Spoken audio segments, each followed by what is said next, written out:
Welcome to the SEO Andy Podcast with me, Andy Kinsey.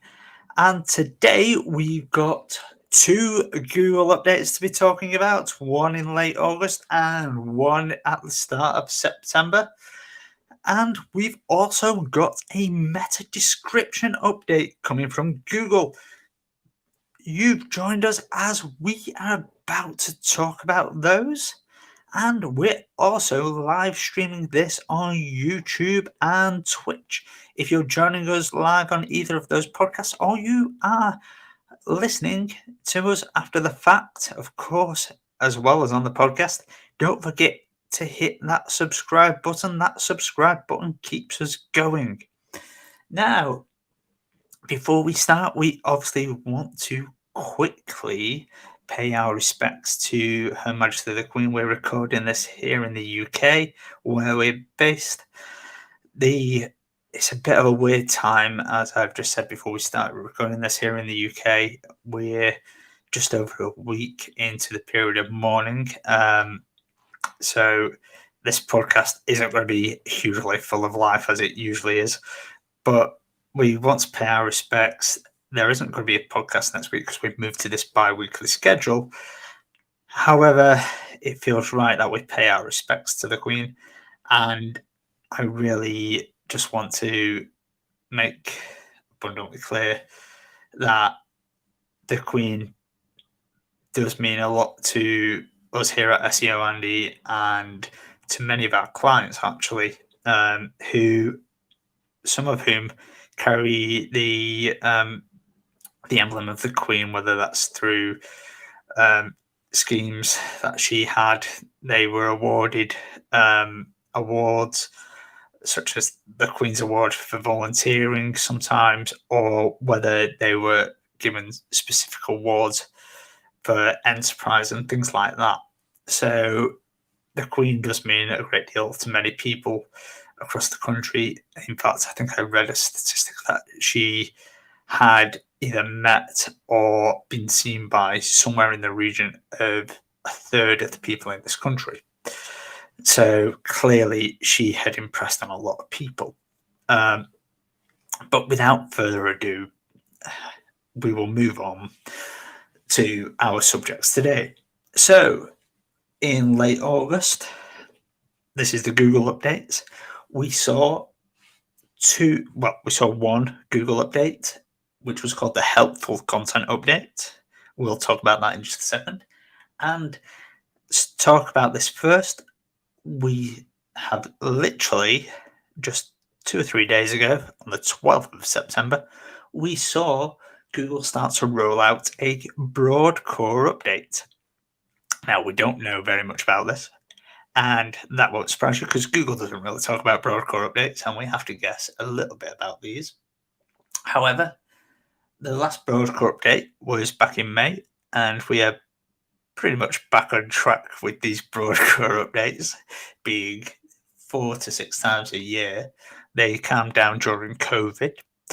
However, this broad core update, we again don't know very much about. However, what we do know is it has been confirmed it is a global update. It is across all languages. That confirmation has come from John Muller. We do know that that is about to take approximately 2 weeks to roll out, so that'll take us towards the end of September. Though the one in May took a little bit longer, I think. They said that would take 2 weeks. It took about 3 or 4 weeks from memory. They have not told us how many websites are likely to be affected by this or what percentage, which tells us that actually it's either going to be relatively high or relatively low. However, we've not seen any major fluctuations as yet.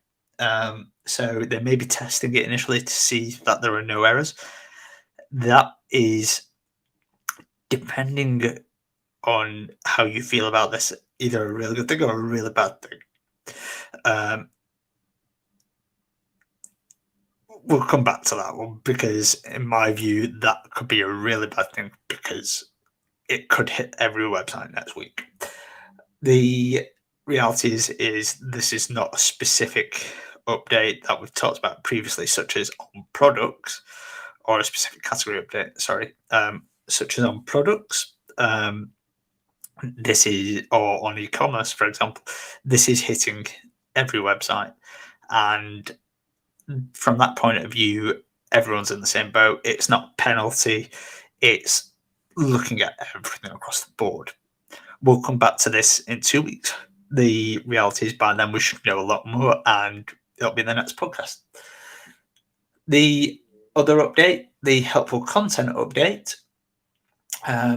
This is looking at whether it kind of feels a bit like the spammy content update we got a few years ago, but this is about whether the content on your website is genuinely helpful to users. Now, the reason I wanted to draw your attention to this is twofold. One is they rolled out an update and alerted people to it. And yes, Google has now dropped a list for SEOs and business owners to say, we've updated this.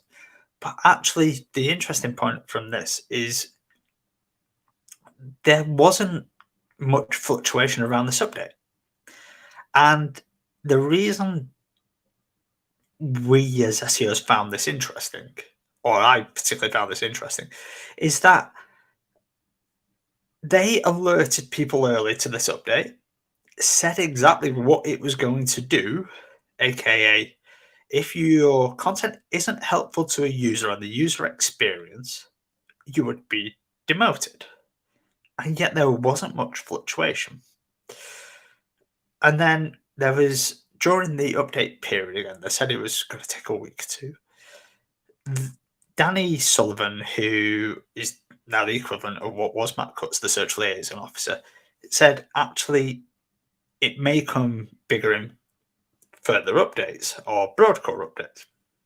And it kind of felt like this update was more of a shot across the bow, saying, actually, this update is about this, this, and this, and get your stuff in order. And it seems a bit of a weird way to do it for Google. However, if that is the case, thank you, Google.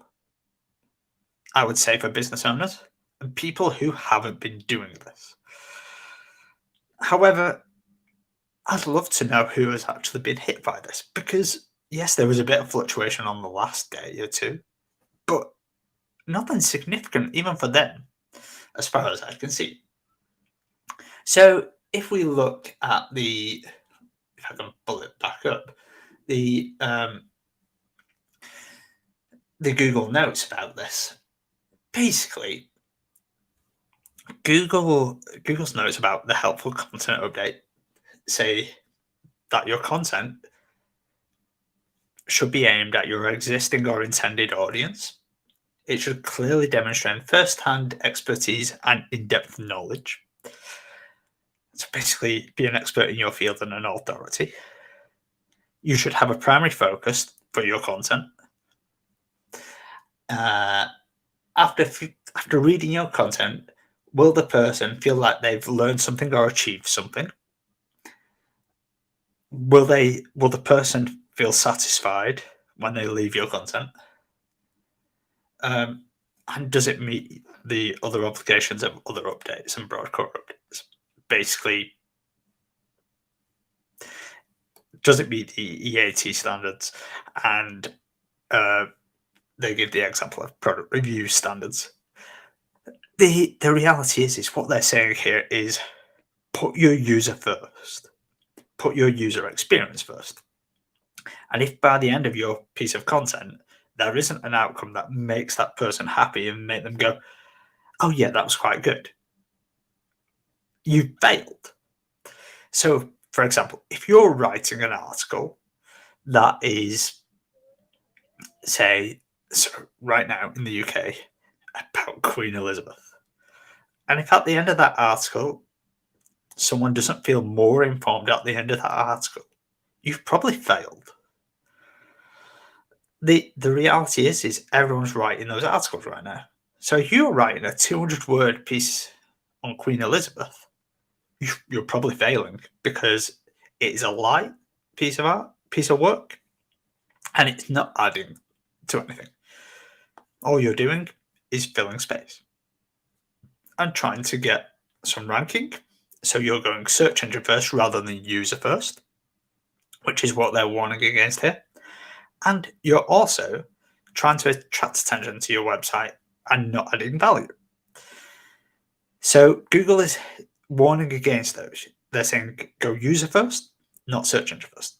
Go user first and not simply attracting attention to your website. They're saying in going user first, people will stay on your website longer, which is true. And also, you will be able to build that user experience to get more conversions ultimately. They're saying avoiding creating content for search engines first is basically going to help you increase rankings. And it's true because people will stay on your website longer and engage more. And we all know that increases rankings because Google have ultimately said through things like the page speed experience ranking mechanism or factor, I should say, not mechanism, that ultimately experience really helps rankings. So you've got to consider adding value to your content and the outcome of your content. Now, as I say, it seems like this update was quite light. However, we don't know in reality. It could have hit a load of sites that already just weren't ranking particularly well. And so the fluctuations that are being monitored are just really low down. And they've just been battered even further. However, as Danny Sullivan said, just repeat, he's the search liaison for Google. This could hit sites again and again further down the track if they don't notice they've been hit. And so what really matters is the next step. The next time this rolls out, this could be a panda and a penguin update. They could give this a name, and the reality is they could roll it out 6-7 times, and it could become actually helpful content. It drives the next train of thought, and that's what I think we should consider this being. Not just the case of, oh, we need to change this bit of content once to be a bit more helpful. I think this is a change of thought process for a lot of websites. And I know many websites are already doing this, but I think it goes to a lot of what Google's done recently with its updates. So, for example, product reviews, that was all about quality of content and being user first. And it was the same with product descriptions last year, looking at the quality of it. And they've been doing this a long time, saying stop using manufacturer descriptions. And they're basically saying make it unique, make it user-centric, and stop trying to attract the search engine. And it's all about being user-centric, getting a user outcome, and getting the user to engage. That's the reality of it. If the user engages, then you're going to win this. And that's what Google wants. So whilst we don't know a huge amount of who's been affected and who's not here, it doesn't seem like many people got an uplift out of this, that's for sure. And we certainly don't know who's lost. But the reality is I think Google will keep beating this drum. I think we'll see another update of this before the year's out. And I think it'll be much bigger. I think, as I say, this is a shot across the bow to search engine optimizers, to business owners. And in particular, it goes with product reviews, not least because they mentioned it in their update themselves, to say, you do this, because it'll be wrapped up in another update for e-commerce. Otherwise, you'll be slapped with another update or not another update, you'll be slapped with another ranking fluctuation. I think that is the reality of this. So the next set of updates to look at from Google are starting at the start of September. Is Google has updated its meta description information. Now, this is a bit of a weird one. It's not changed the length of the meta description it likes or the how it fits it onto the page. However, Google has updated the way it likes to, how best to describe this. So it's given some more examples of what it wants to see. And so it obviously doesn't like just a list of keywords. But the best thing that we've seen here is that Google has put onto its has said very clearly that for large database-driven websites, that you can clearly use a formula-based system to output meta descriptions, and it said that this is actually considered good practice. So whilst we all kind of knew this and would all kind of do it, what it said is that as long as it's human readable and that they are page specific and unique, this is actually good practice. So it says ensure they're not spammy, ensure they're not keyword filled, and they're not just lists of keywords. You can go ahead on large, emphasis on the larger, database-driven websites and do this. Now, you obviously have to ensure they meet the parameters of long and short, because Google makes clear that having a meta description that's too short is really bad for you.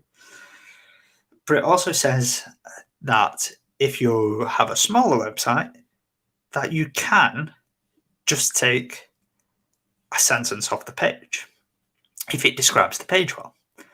Because Google makes clear that as long as there is a good page description, then having perhaps the H1 tag or the first sentence of the page, if it describes the page well, is perfectly adequate for the meta description. Now, it does say it should be unique, so that might take the H1 tags out sometimes. However, this does, for smaller websites with smaller marketing teams, make life so much easier. However, is this best practice? No. Google makes clear it's not best practice. It makes clear that actually best practice remains that you should create unique, concise, and human readable meta descriptions. And if you'd like an example of that, I'll link in the show notes to a piece I've written about this. But it's good to see that Google is still on the meta description bandwagon, and it's not abandoning them just yet in favor of just reading off the page. Another update from Google, and I am loving that they have done this, is they have updated 2 or 3 of the schema relevancies. So if I can just find my list, bear with me 2 seconds. Excuse me. So in fact, they've updated more than 2 or 3. So they've updated the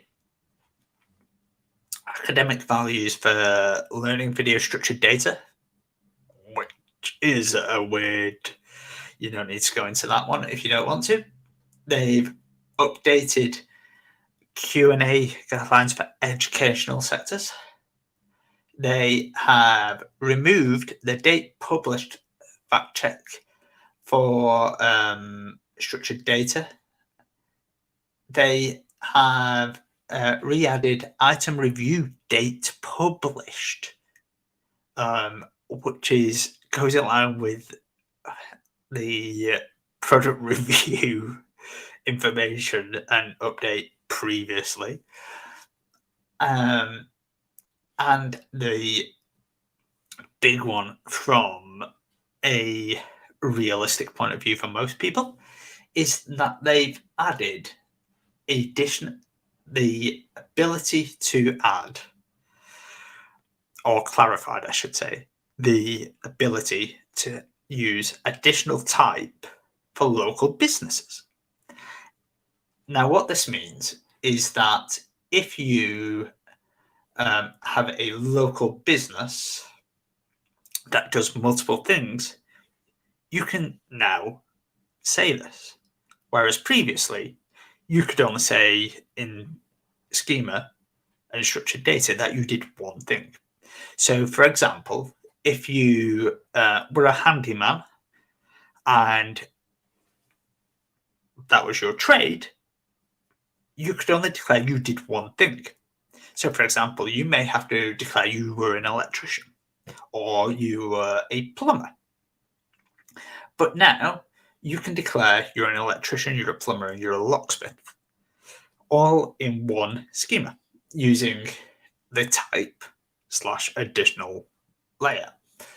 It's still won't always accept it in my experience because I tested this. However, most of the time it does. There seems to be a bit of back and forth as to what other data you put in the list as to whether it accepts it. However, it's there, and I think as long as you can get it to broadly accept it and you put it in the right place, it'll be fine. So in my example, which I've just read off that page, electrician, plumber, locksmith, it goes under type. You don't have to add it under additional type. You can do. So you could put electrician as your main type, and that would be your category, and then your subcategories would be plumber and locksmith. Now, it all depends, in my view, how you have it listed on Google My Business.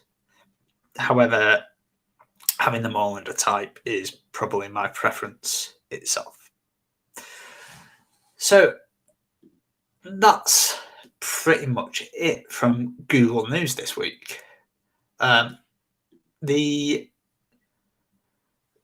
real news, I guess, is those two big updates. I can't think of a time when Google's sent a shot across the bow as it did with the content update like that, saying you've got to make your content helpful, otherwise we're going to demote you. And then the update didn't really do anything for people. As I say, I think that is a real shot across the bow, and I think it'll be rolled out across multiple updates. It will be interesting to see how that goes, as it will the broad core update over the next few weeks.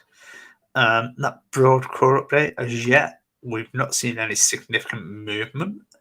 We do know it's a global update, as we've said. So join us again in 2 weeks' time, unless something huge happens next week. And I will see you again in a few weeks.